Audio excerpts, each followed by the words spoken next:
almost everything else that you might learn down the road, whether we get into extractions or soul retrievals, all of that other stuff is based on this process, based on illumination. This is anything else that you do. This is like preparing the soil for planting. Okay, so even if you were doing other work with somebody around some issue or transformation, this is the base to begin with. And the idea with this is that, everything is light. Even, if you think of, the sun out there shining its light on us, it wraps into the plants, into the trees, and the animals eat the plants, and we eat the animals, and we eat the plants, and it's all this transfer of light back and forth from the sun into these physical forms, and then releasing things like when you burn a log in a fire or a stick, you're releasing that sunlight back out. And it looks like sun, right? It looks like sunlight. It's in there. And you're just releasing it back out again. So the sunlight, and it's the same of our bodies and our nature and our physical form. So the idea with the illumination is that in our life experiences, like we were talking before, we have these experiences that imprint in our luminous field. All of our experiences are, in a sense, recorded in our luminous field, and they live in there somewhere. Now, when we have an experience and we fully experience it, we process it, we integrate it, and it moves on, it doesn't leave residue. Remember how, like I was saying, it passes through you? And it doesn't leave like sludge in your system, because you've processed it, integrated it, and you released whatever, it doesn't stick in you. It's not that sticky, energetic residue that gathers in the chakras. So whenever you think a thought, when you put your attention on something or you have a memory, it will evoke the energy of that experience. It will express in you. So when I invite somebody to think of an issue that they want to work on, and I say, so call that issue up into your experience, into your awareness, it will not only show up as thoughts, it shows up as emotion, it shows up as energy. And that energy expresses in their luminous field. And it will express in the chakras wherever it happens to live. And so with the illumination process, we invite the person to, so whatever, you're all going to work on 3 issues, 1 for each stone. Something that you want to heal. You remember early on when I invited you to do the tolerations and incompletions and how that's like little stuff? This is where you have the opportunity to work on bigger stuff. So this is where you have an opportunity to clear out something that's bigger. Now, you don't necessarily, since you're learning this process and we're all new to this for, at least in this tradition, you don't necessarily, I wouldn't invite you to pick your biggest dragon in your basement to work on today. But something that is, that would be very helpful, something that would be good for you to work on. Make it a real issue, something that still haunts you from the past. You'll work 1 for each stone to earn yourself stones, and I'll explain that as we get more into the process of how that's going to work. As we go through this, what I'm going to invite you to do is to bring up that issue in your awareness. It's going to express in the energy, and that gives you access to drain the hucha, to drain the heavy energy, the sludge, as Alberto likes to call it. And you literally experience it that way, kind of like Brenda was expressing before. It's heavy, it's sticky, it's oily kind of feeling energy. And you'll feel it with your hand as you're working with somebody, and it'll stick even to your fingers energetically as you pull it out. And you'll wind it out of the chakra and then flick it into the ground to get rid of it. And that's part of how we're going to cleanse the hucha, the heavy energy that lives in those chakras. And I'll go through step by step here in a minute. But that's the intent of this, is that you release the heavy energy associated with that issue, and then you're going to illuminate the chakra with energy from your 8th chakra.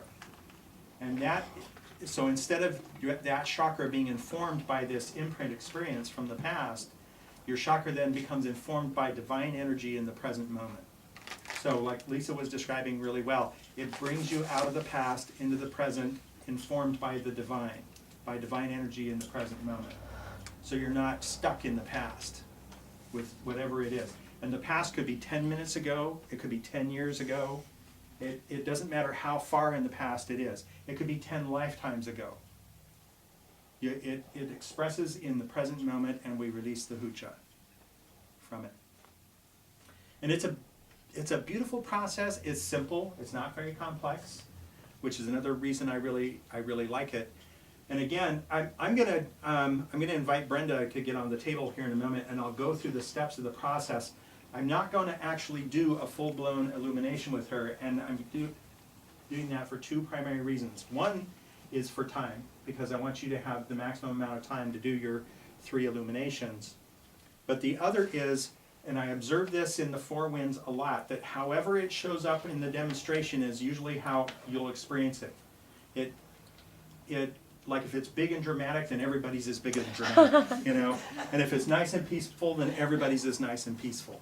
So I don't want you to be pre-loaded by how it's supposed to look, okay? So that you can have your own experience of it.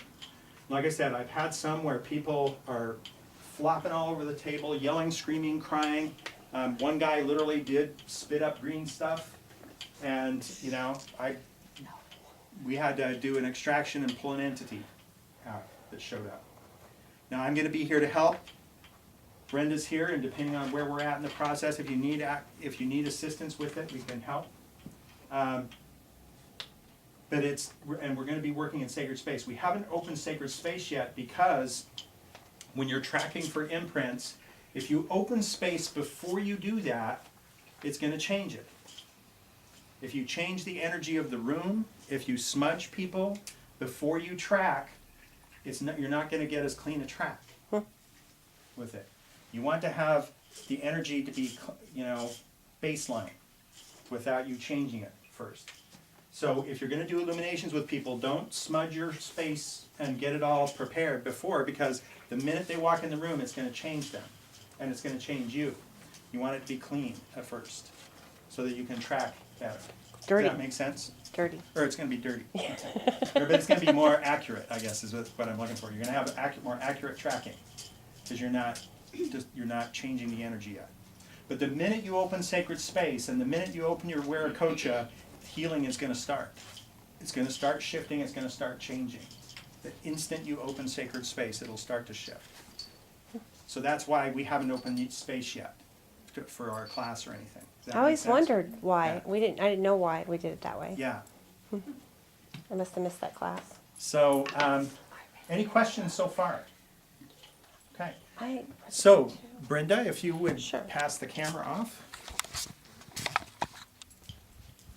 So now, normally what we would do is, so Brenda comes to my house or my space where I work, and I would ask her what is it that she wants to work on. So we would talk about the issue, whatever it is.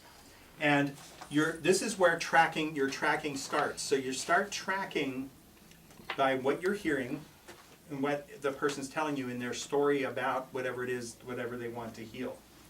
Now, are you all familiar with the chakra system? You all know? Does anybody not know about the chakras? Okay. So you have a sense for what issues might show up in which chakras? So like what would be root chakra type stuff? Security. Security, Survival, abandonment. primary, Huh?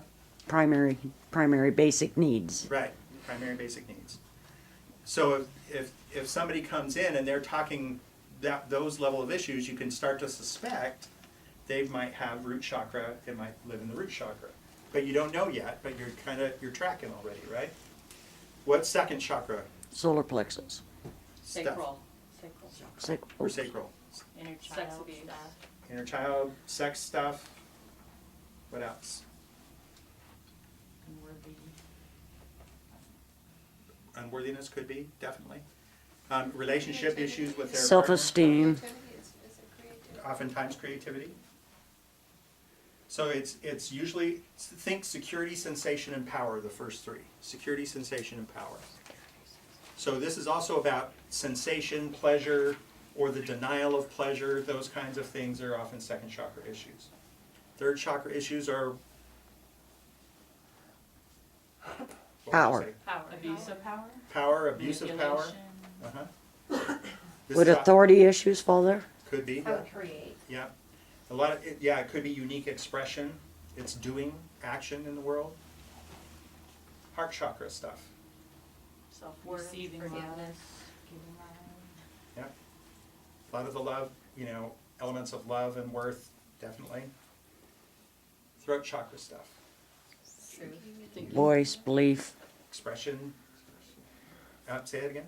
voice, Having your belief. voice, beliefs, expression of beliefs. Okay. Third eye issues. Intuitive, knowing. Mm-hmm. It's also, most of the mind stuff, having clarity of thought, that kind of thing, confusion, those kinds of things. Crown chakra stuff. Enlightenment, Connection to spirit, enlightenment, awareness, awareness, existential crisis, oftentimes up here. Okay. So the minute they're talking, the minute they start speaking about their issue, I start tracking. And I'm listening for what they're saying, where it might live, kind of a thing, energetically, because once they start talking about it, it's going to start expressing in their energy. So if you're a good seer of energy, it'll start to appear. Okay? If you're feeling it, or if you're having an empathy, an empathetic kind of connection, you will feel it in your own body, where it starts to show up in their body. So you can be tracking all of this right from the get-go. You might even start getting impressions about it before they even arrive. So just be open to that kind of experience. So we have talked about our issue. We have? Yes, we have. And what were you going to say? You told me that it sometimes lives in more than one chakra, but if you get the highest or the lowest chakra, Lowest. Yeah. the lowest chakra, it cleans out the rest of them. Right. So if you're not sure, the one with the biggest hit, most, okay. Yep. Yeah, so we always go for the lowest, most affected chakra. And so, but it may affect multiple chakras, definitely. Okay. Okay. So after we've chatted, and so now I already have kind of an idea for where it may live. Okay. So the other three types of tracking is direct sensing, which I think is the most preferable. So what I usually like to do is have a pendulum nearby, and I have extra pendulum, by the way, if you didn't bring one. And I make some kind of physical contact with the person. So I usually put my hand on them, so we're starting to create a system together energetically. And I'll just start to feel. So I just pass my hand over, and all I do different scans. So my first scan is, what do I feel? What do I feel? What do I feel? What do I feel? Okay? It's just how is it feeling? And I just notice what's there, kind of a thing. And so, I sense something here, sense something here, and I just sense and see what I sense, direct sensing. So you just pick up on whatever you pick up. Then you could track with the pendulum, and different people hold the pendulum different ways. Like Larry teaches holding this way, like right at the top of the pendulum. Some people hold in the middle of the strand, and you'll oftentimes get like more active movement with it the shorter. I know one woman who she's probably the most amazing dowser I've ever seen, and she only holds with about an inch of the pendulum available, and hers are moving like this as she's tracking people. I mean, it's an amazing thing to watch her pendulum move. But I've settled into about halfway down the strand, and I just hold over the chakra and I ask, does it live here? Now, the behavior of your pendulum can be in different ways. Normal, healthy, energized chakra will spin clockwise typically, and so it might look like something about like so. Clear it with your breath between each chakra. Then I hold over the second chakra. See, there it is. Then you hold over the solar plexus. And you track each one and see where it lives, see what's happening there. Sometimes you notice how it responds differently each time. Okay, now one thing I noticed, like Brenda's got this magnificent crystal here. I invite you to take off any jewelry, stones, crystals, things like that. One, it'll affect your tracking, and it may or may not be helpful with your whatever is going on in that chakra. Check the third eye, check the crown. So let's assume for a moment with Brenda it's her solar plexus. So that's the lowest, most affected chakra that I'd be working with. Now after I've tracked, now is the time to open sacred space. So what I would do is, in the traditional way, I just have them relax and just say, I'm going to go ahead and open space. So I'd open space to the four directions, earth and sky, and then open your Viracocha. Surround yourself and surround the person that you're working with. Brenda, is your mesa's here, right? Yeah, my stones are out. These ones here? The ones that look like yeah, I think so. Is this one yours? Yes, Okay. that's my cell stone. So what we're going to do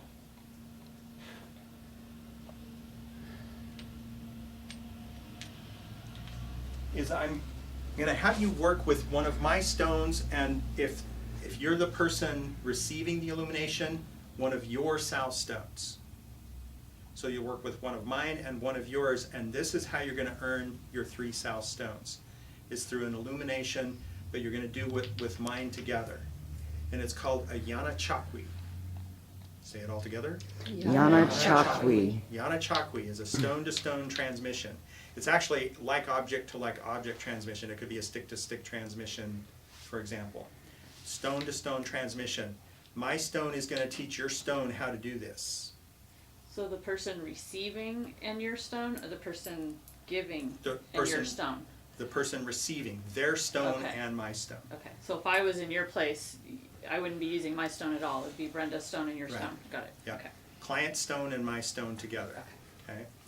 So what I would do then after opening sacred space is I'm going to have her blow her intent to have this healed into both stones. So I'd have Brenda think of the issue that she wants to heal, that she wants to change, and blow into both stones. Then I blow my intent into both stones.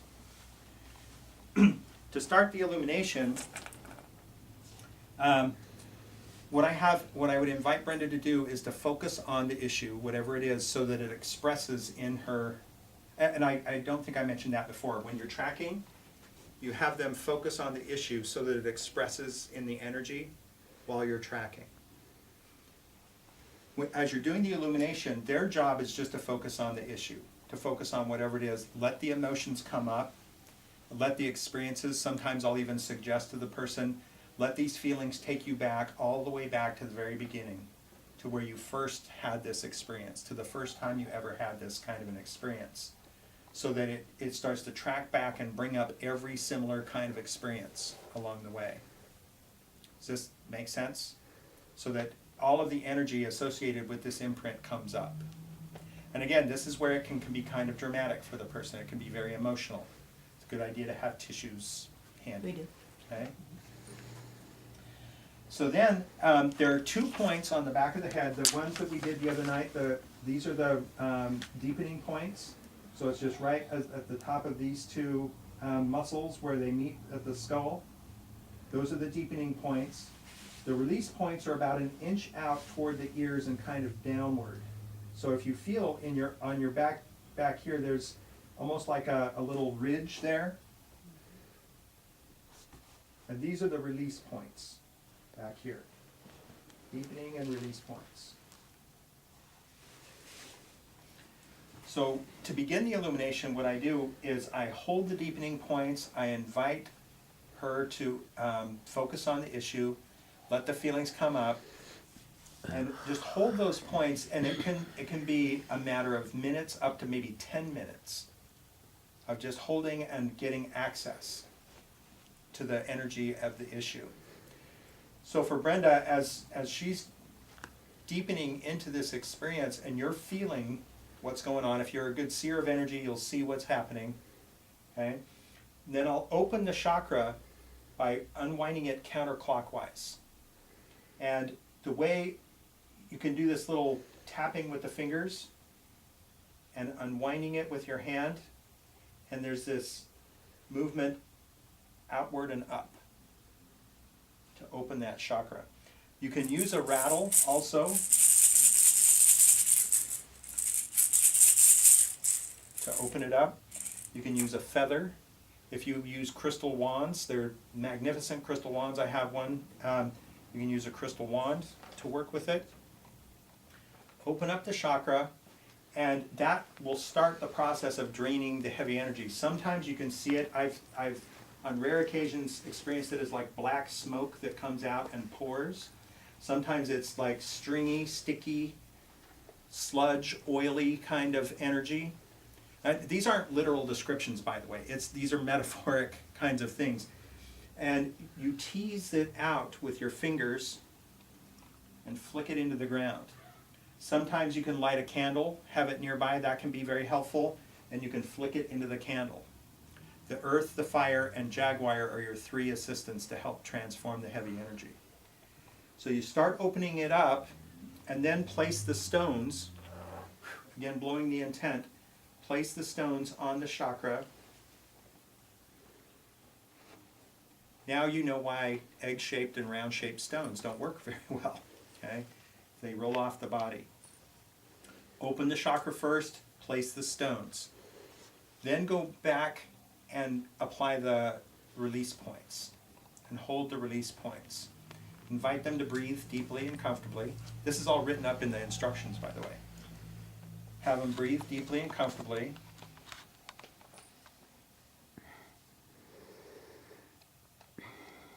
And feel. Feel what's going on. As oftentimes the person will start to release fairly obviously. You'll see it, you'll hear it, you'll feel it. Sometimes it's really gentle, like right now she's in a very gentle place, kind of a thing. But sometimes they can get emotion, they can start to cry. I've even had people laugh, you know. Some people like the coughing type behaviors, that kind of thing. Sometimes things will come up that way. I've never had anybody vomit or anything like that. Other than the one guy who, that's a whole other story I'll tell you at some point, that it would scare the crap out of me. But usually there's some kind of expression. Sometimes I'll encourage the person that if they need to express with their voice, like if they need to say words or if they need to growl or, you know, hum or whatever, that they can, I encourage them to do that. Hold the release points and periodically drain the heavy energy off. Pardon me. Okay. After a while, the breath is a big part of the huchamikwi. So sometimes I'll invite the person to breathe with me. And so it looks like this. And you'll want to breathe in a way that they can hear you breathe. So say, Brenda, I invite you to breathe with me for a moment and match my breathing.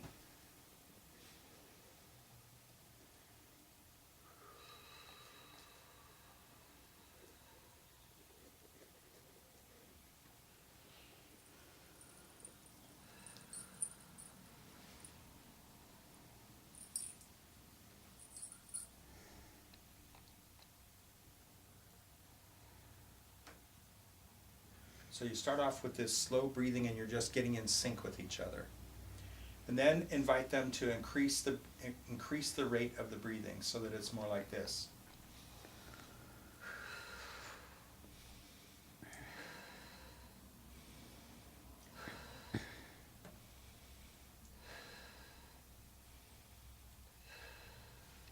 And go with that for a period of time, and the amount of time depends, it is so individual, it depends on the person. And there'll be a natural place where it transitions. At that point you may increase the breathing even to a panting, so it's more like this.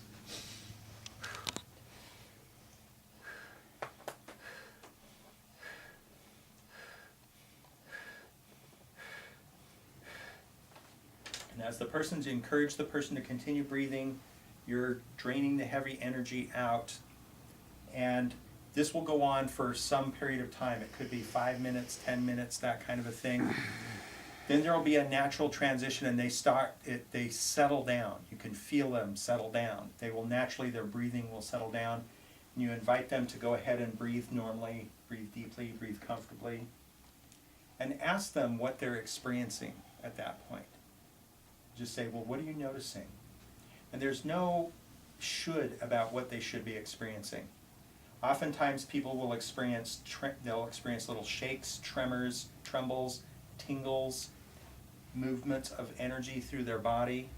Again, I've had people, they'll have big jolts through their body, sometimes the teeny little twitches, but that's really common. So they might experience a kind of dizziness, lightness, tingling, the energy movement they'll describe through their body.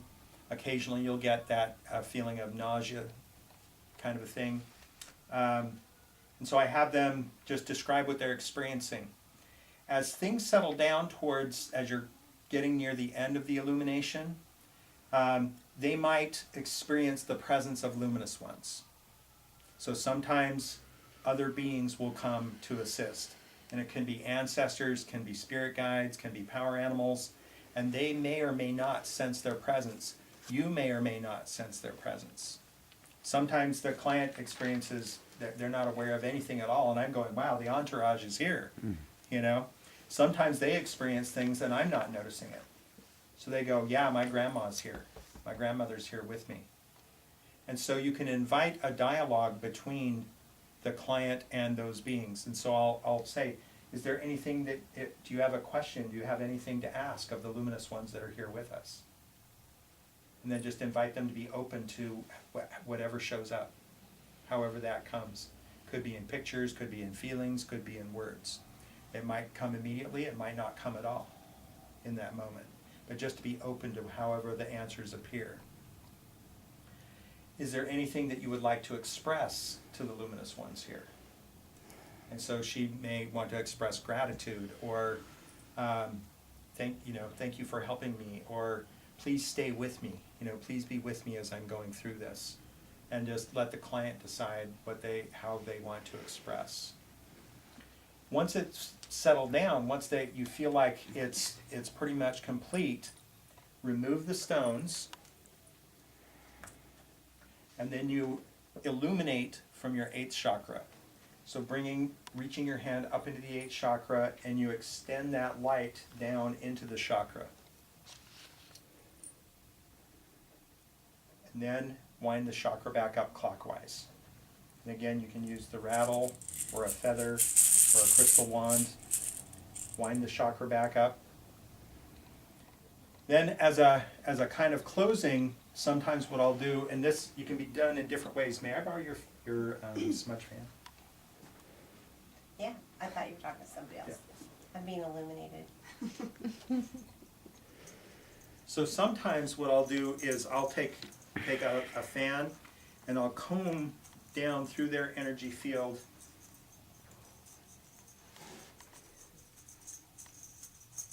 And make sure that you're brushing out any heavy energy residue that might be there.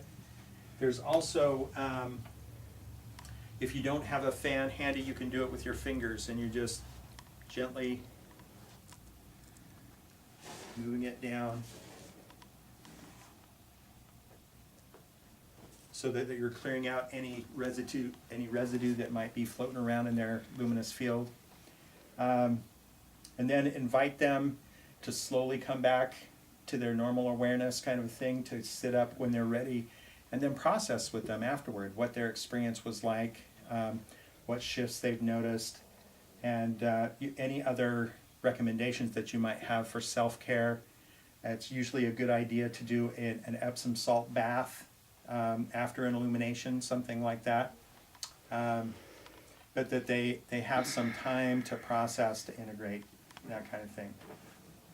Can I say one thing? Uh-huh.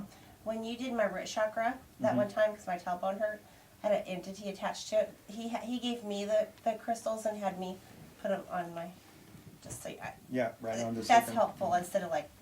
Yeah, thank you that's a good reminder. So when you're placing the stones, especially if you're working with the root chakra, I will often ask the client to place the stone, so you're not like touching where you shouldn't be touching. Sometimes, if you have like an extra cloth, an extra mesa cloth or some other kind of cloth, it's a good idea to put that cloth over that area and then place the stone so that the stone doesn't, find its way into other places and get lost. So, But you put the stone underneath you then He had me, he instead of had me top. lay You it on did it the, that on, way. he had me actually put it on my tailbone Okay. because I had a attachment. It wasn't actually, it was a different type of thing. yeah. It was illumination though, wasn't it? Yeah. Yeah. So there are variations of this process, but that's the basic idea, the basic process of illumination. As Brenda said, it's oftentimes a good idea, once you've done tracking and you've opened your Viracocha, you can smudge, like with normal smudge, Palo Santo or sage kind of a thing. I also oftentimes will use bells. This is a traditional tarot thing, and doing bells over the body. And it's kind of intuitive how you do it, whether you do it like down the chakra, whether you do it around the body in a clockwise way. Sometimes using the bells will break up other heavy energies that might be in their field.